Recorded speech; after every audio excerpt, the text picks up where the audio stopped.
Ya, pemirsa, terima kasih masih kembali lagi di Wide Shot Metro TV. Semangat rekonsiliasi antara dua kubu Koalisi Indonesia Hebat dan Koalisi Merah Putih juga disuarakan Ketua DPD Irman Guzman. Ya, menurut Irman, pimpinan alat kelengkapan DPR harus diisi dari semua fraksi yang ada di DPR. Sedangkan pengamat hukum tata negara Refli Harun menyarankan ada pihak yang mengajukan uji materi terhadap Undang-Undang MPR, DPR, DPRD, dan DPD atau MD3. Berikut pernyataan mereka.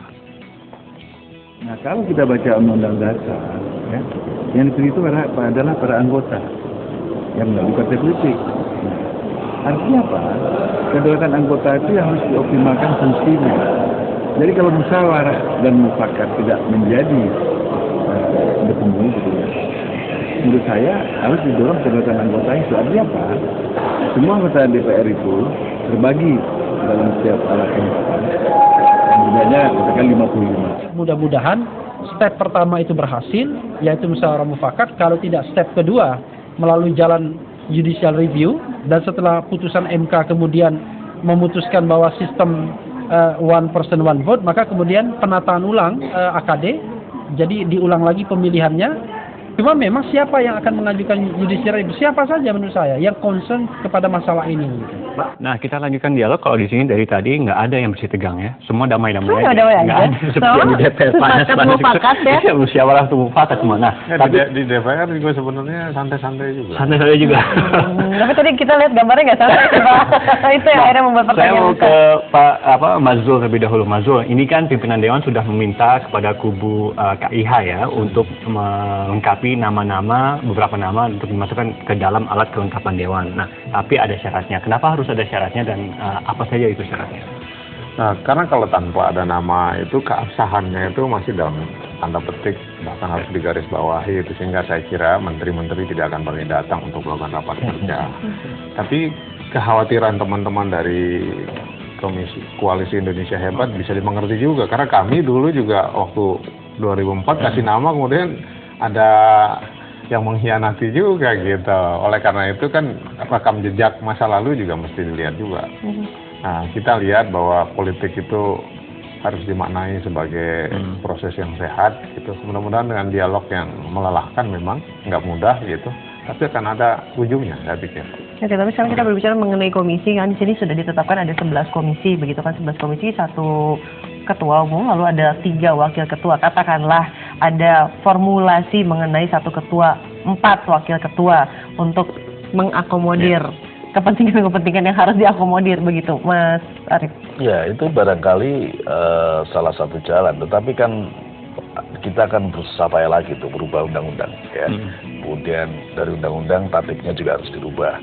Nah, cara yang relatif lebih mudah sebenarnya apa yang disebut sebagai kocok ulang tadi, meskipun itu juga tidak mudah-mudah amat. Jadi saya kira apa bedanya sekarang kalau kocok ulang dengan kalau kocok ulang kan kita tidak perlu merubah undang-undang, ya, tidak merubah tatip juga, tetapi berbasis pada apa yang disebut hasil pemilu, kemudian mendiskusikannya, memusyawarahkannya, kemudian ketemunya seperti apa, dan kemudian menata kembali kepemimpinan yang ada di setiap alat kelengkapan Dewan, ya. Untuk kemudian dilakukan perwakilan KIH yang duduk di ketua komisi. Otomatis. Jadi sebenarnya itu yang saya katakan, bahwa Dewan Perwakilan Rakyat Republik Indonesia terdiri dari 10 fraksi. Jadi tidak ada satu fraksi pun yang boleh diabaikan menurut saya. Nah, karena itu tidak boleh atau seharusnya kita menghindar dari politik menang-menangan, ya.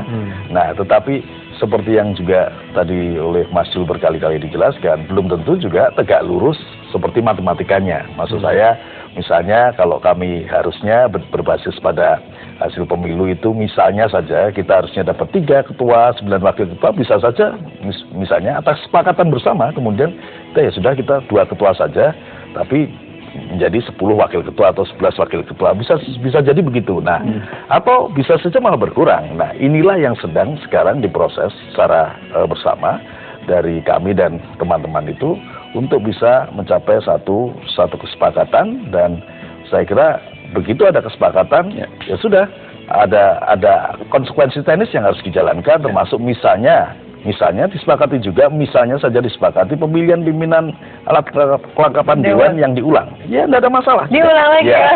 Tidak ada masalah kan, itu formalitas saja. Jadi basisnya adalah tetap ada kesepakatan politik, ada kesepahaman politik, dan ada keputusan secara bersama-sama. Nah, kalau sekedar mengganti orang kemudian memimpin rapat itu kan urusan teknis. Dan ada hal Jadi- yang menarik kalau pengalaman 2004 itu adalah partai yang mendudukkan kadernya sebagai presiden dalam dialog, dalam diskusi pimpinan fraksi itu adalah partai yang paling banyak mengalahnya. Ya. Nah, dan kata orang yang bijaksana kan where there is a will, there is a way gitu. Kalau memang sudah ada keinginan, insya Allah pasti ada jalan. Oke. Saya kira partainya Mas Arief ini memang dituntut kebesaran hatinya gitu untuk memang ya dalam posisi ngomongin. Ya, ya. Saya kira ya kita harus berusaha, tetapi juga jangan disiksa. Ya, Jadi Kalau kalau kita lihat sekarang sih ya. memang Mas Arief udah legowo ya. Nah, ke atasnya Mas Arief ini apa kabar? Apakah memang untuk mencapai sebuah Udah, rekonsiliasi begini. ini Sebenarnya- harus ada sebenarnya semua gampang. ketuanya Ya. ini ketemu dulu? Iya, gitu? saya kira itu tergantung apa namanya. Ini kan ada step-step ya. Sekarang kita memberikan mandat kepada para juru runding kita yang sesungguhnya secara keseluruhan adalah representasi dari masing-masing partai. Oke. Ya misalnya saja, ini kan soal puas tidak puas juga. Artinya adalah tidak sekedar menyangkut pikiran, tetapi juga sikap batinnya. Misalnya diperlukan para ketua umum harus ketemu ya, apa salahnya? Ya, saya kira juga tidak bisa dihindari juga. Nah, tetapi jika mereka-mereka yang diberi mandat sebagai juru runding bisa menemukan kata sepakat dan itu terkonfirmasi bisa diterima kita semua, saya kira itu jauh lebih sederhana. Tapi kira-kira kalau misalnya pembagian kelengkapan alat kelengkapan dewan ini, apakah memang ada titipan ataupun pesan-pesan dari ketum partai, Mas Arief atau? Kalau semua pesannya adalah selesaikan sebaik mungkin Oke. dan segera agar kita semua bisa Asap. bisa bekerja sebagai institusi DPR yang solid, utuh dan bertanggung jawab. Nah, kira-kira kalau misalnya komisinya sekarang ini tetap 11, ini pembagiannya seperti apa, Mas Zul mungkin? Enggak, kalau kita lihat itu ingin setiap partai itu rekonsiliasi. kan punya platform, ada aksentuasinya masing-masing. Jadi kita ingin fokus di satu bidang, satu sektor. Oleh karena itu kita memprioritaskan ingin menjadi pemimpin di komisi A, komisi 1, 2, 3 dan seterusnya. Tapi ini semua kan harus dihidangkan dalam pertemuan pimpinan fraksi. Di situ ada komprominya. Tidak semua yang kita inginkan itu bisa diterima gitu. Ya. Jadi kita ingin jadi ketua komisi 2 misalnya, tahu-tahu karena ada metodenya itu. Ya. Metodenya pas hitung setelah ini partai yang mana berikutnya. Jadi dia nggak bisa seenaknya langsung mengatakan saya jadi komisi ini, nggak bisa. Awal-awalnya gitu, tapi at the end of the day itu sampai nanti lobby-lobbynya udahlah. Nah, lobby-lobbynya sampai akhirnya ke ketua umum nggak sih? Ini pertanyaan Ya, karena yang Tahun 2004 itu Pak JK terus terang tuh sangat lincah mendatangi pertemuan pimpinan fraksi itu datang, kemudian menjalin komunikasi. Kita pimpinan fraksi pun di SMS, di telepon. Nah mungkin sekarang ini titip salam juga buat Mas Arief dan kawan-kawan. Mungkin Pak JK dikasih porsi yang lebih seperti dulu gitu. Untuk Oke. datang kepada tiap pimpinan fraksi, membangun jembatan pengertian yang baik. Dan saya kok masih tetap optimis. Oke. Proses politik ini bagian dari konsolidasi demokrasi kita, pendewasaan kita berpolitik. Tapi kalau terlampau lama juga nanti masyarakat di akar rumput memaknai ini seperti sebuah perselisihan yang Nah, serius. ya. Gitu. kan Pak Jokowi sudah bertemu dengan Prabowo, tapi akhirnya ya tetap juga seperti ini. Kira-kira perlu nggak ini Ibu Mega untuk Ya, akhirnya langsung mendatangi bertemu dengan Prabowo. Sebaliknya, Prabowo mendatangi Ibu Mega. ya ada konteks ya, situasi dan kondisi objektifnya. Saya kira segala kemungkinan bisa dilakukan. Tadi seperti Mas Yu bilang, misalnya mendorong Pak JK untuk terlibat dan sebagainya. Itu sesuatu yang mungkin, tetapi kita tunggu dulu. Kita tunggu, karena juru runding kita juga sedang menuntaskan.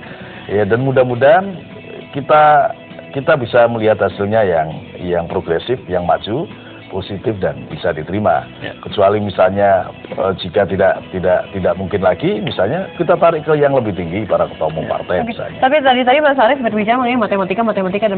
Saya ingin bertanya, kalau misalnya dianalogikan dengan matematika, sudah berapa persen sih sekarang menuju rekonsiliasi KMP dan juga KIH? Dengan juru-juru lobby yang tentunya sudah pakar di bidangnya, ingin melobi-lobi politik, juga akan segera melaksanakan rekonsiliasi ini untuk segera bekerja. Ya, kalau melalui matematika dan itu bisa diterima sudah selesai dari kemarin. Masalahnya kan tidak begitu. Ya, harusnya sudah selesai dari kemarin. Kalau dasarnya adalah hasil pemilu, proporsional dan adil, sudah selesai dari kemarin. Nah, masalahnya kan tidak begitu. Justru karena itu, basisnya itu, kemudian mengerucutnya nanti belum tentu seperti yang kita hitung. Tetapi intinya proporsionalitas dan keadilan itu bisa diterima tidak saja secara akal tetapi juga sikap batin kita begitu. Jadi seperti yang digambarkan, oh siapa yang mau mengalah, misalnya begini, di antara teman-teman di KMP atau di kita harusnya PDI dapat sekian, tapi karena kita bertoleransi dengan yang lain ya sudahlah ini saya kasih teman-teman, atau di sana juga begitu sebaliknya. Jadi saling silang begitu. Oke. Nah, angkanya seperti apa, hasilnya seperti apa, setiap komisi itu siapa nanti yang jadi ketua dan wakil ketua, tentu belum, tidak bisa kita sampaikan sekarang karena prosesnya memang masih berlangsung. Tetapi semua optimis bahwa dalam satu situasi apapun karena kita merasa satu bangsa dan dalam kepolitikan Indonesia selalu ada jalan untuk bisa menyelesaikan itu tanpa harus berkonflik tanpa ujung. Oke, nah kira-kira kalau misalnya kita ngomongin soal komisi lagi, Mas Zul, masih mungkin atau tidak jika komisinya bertambah ataupun berkurang, peluangnya seperti apa, dan kira-kira kalau ada perubahan dalam jumlah komisi, ini haruskah dilakukan uji materi juga MPR, DPR, DPRD juga? Kalau dikatakan mungkin, segala sesuatu mungkin-mungkin saja. Nah, oleh karena itu menurut saya apalagi kita lihat banyak departemen yang digabungkan gitu. Ternyata walaupun dijanjikan dalam kampanye mudah gitu, dalam prakteknya tidak semudah kita membalik tangan juga. Nah, mungkin jadi entry point untuk dalam dialog dihidangkan masalah-masalah. Dan mudah-mudahan tidak ada yang merasa di pihak yang tertampar wajahnya untuk kemudian merasa kalah gitu. Saya kira ini sebuah proses, dan at the end of the day juga seperti sering saya katakan, politik bukanlah persoalan matematik, bukan persoalan kompetensi kapasitas, tapi persoalan daya tahan dan kesabaran juga. Daya tahan dan kesabaran, ini nih kalau kita lihat di tahun 2004 kan membutuhkan waktu hingga 3 bulan sampai akhirnya tercapai kata oke, fine, mufakat. Walaupun tadi berkata bahwa mufakat yang seperti menelan biji durian gitu kan, terus. Kira-kira selama itukah juga kita harus menunggu kalau sinyal yang diberikan oleh para pimpinan kan seminggu 2 minggu selesai. Jadi kalau dihitung sejak DPR dilantik sebenarnya tidak lebih dari 1,5 bulan. Kalau di sini jadi artinya lebih maju. Artinya lebih maju. Dan kita berharap lebih cepat. Ya. Kalau sehari, 2 hari, 3 hari ini bisa kita selesaikan, semuanya juga akan nyaman. Segera kemudian kita menuntaskan program kebijakan dan sebagainya yang akan diambil oleh setiap komisi dan badan yang ada untuk segera kemudian running well. Kira-kira seberapa serius nanti? Tadi Mas Zul sudah mengusulkan untuk meminta Pak JK ya untuk merekonsiliasi. Salah satu alternatifnya. Satu alternatif. Karena beliau memang dikenal sebagai juru lobby piawai begitu. Ya, saya kira itu hal yang kita pertimbangkan juga. Jadi banyak, sama juga kita mendorong dari teman-teman yang ada di KMP misalnya, apakah diperlukan para pimpinannya seperti juga Pak Prabowo kembali untuk berbicara, kemudian Pak Ica tentu dengan lapang dada, dengan keikhlasan, dengan satu perspektif bahwa membangun Indonesia itu memang tidak bisa dilakukan oleh kelompok A, kelompok B, tapi semuanya harus secara kolektif kolegial bersama-sama bergotong royong membangun Indonesia, terutama dalam konteks DPR, dalam menjadikan DPR sebagai lembaga yang mampu bertanggung jawab atas tugas pokok dan fungsinya. Nah, karena itu menurut hemat saya dinamika di antara fraksi-fraksi nanti akan ditentukan sebagaimana seperti biasanya dalam dinamika DPR selama ini. Akan terjadi kesamaan pandang pada aspek isu kebijakan, ya bisa saja nanti yang biasanya fraksi-fraksi ini bekerja sama tiba-tiba ada 2-3 fraksi yang berbeda sikap karena memang isunya tidak diapresiasi secara tidak sama. Jadi saya maka mencontohkan dulu kenapa misalnya satu waktu PKS tiba-tiba bersama kita, karena memang ada satu kesamaan isu dan cara pandang untuk menyikapi satu keadaan. Jadi Mas Zul kira-kira setuju ya musyawarah mufakat, karena yang dikeluhkan sejauh ini nggak ada musyawarah mufakatnya katanya. Demokrasi Indonesia, demokrasi Pancasila yang mengutamakan musyawarah dan mufakat gitu. Oleh karena itu kalau kita tidak musyawarah mufakat dengan baik, berbuah manis, sama dengan mengangkangi demokrasi yang kita cintai juga. Dengan wujud perdamaian antara dua kubu di sini semoga menjadi cerminan begitu bagi teman-teman yang masih mungkin memiliki kekisruhan di hatinya dan akhirnya tidak menemui kata mufakat. Tapi mungkin salah satu feedback juga ya, banyak juga sekarang anggota DPR itu yang baru. Nah, saya kira banyak pimpinan-pimpinan fraksi ini kayak Mas Cahyo, Mas Ferry dan lain sebagainya itu orang yang dulu juga mengalami proses yang kayak begini juga. Gak ada salahnya selain Pak JK, Bu Mega, teman-teman yang pernah punya pengalaman perpolitik di tahun sebelumnya dengan yang menangani kekisruhan ini juga kembali Ikutlah ya. berdialog. salah satu alternatif untuk menemui rekonsiliasi. Terima kasih Terima Mas Arief. kasih Mas Arif, terima kasih Mas Arif atas waktunya. Dan pemirsa tetaplah bersama kami karena kami masih memiliki informasi-informasi inspiratif lainnya. Tetaplah di White Shot Metro TV.